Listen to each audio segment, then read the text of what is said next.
Assalamu алейкум баршагызга да. Үзем белән булган хәлләр белән таныштып барамын дип әйткән идем. Бераз гына соңгарак калында инде.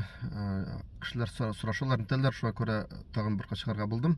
Соңгы кылып булса да 19 көнне суд булырга тиеш иде. Мин 19 бу четверг, мин вторник көнне үземнең була алмау сәбәпле мин ходатайствоны судка кертеп биргән идем. Анда кул куеп язып алдылар. Мин анда хәбәр иттем була алмавым турында. Моңа да минем хакым бар.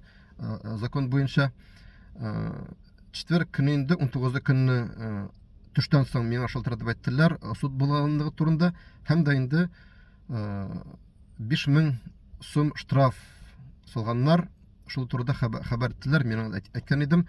Нишләп мин бит язган идем, миннән башка сораган идем, мине башка уздырмаска дип. Ләкин анда әйттеләр, судья шулай карар кылды дип. Хәзер инде әлбәттә мин моның белән риза түгел. Ничек инде үз мәчеттә имам килмәү сәбәпле намаз укытылмаска тиеш иде микәнни. Бу әлбәттә башка сыя торган түгел. Мине гаеплиләр яровой пакеты буенча. Монда инде миссионерский деятельность, намаз укыту ул миссионерский деятельностька керми һәм намаз укыткан өчен монда әйбер булырга тиеш түгел дип уйлыймын. Һәм дә инде мин шулай хаклы һәрбер мәхкәмәдә судта бу 10 көн бирелнә обжаловать итәргә. Мин инде әлбәттә моны тагын суд белән югарыракка барыр карар кылдым. Бу минем законный хакым.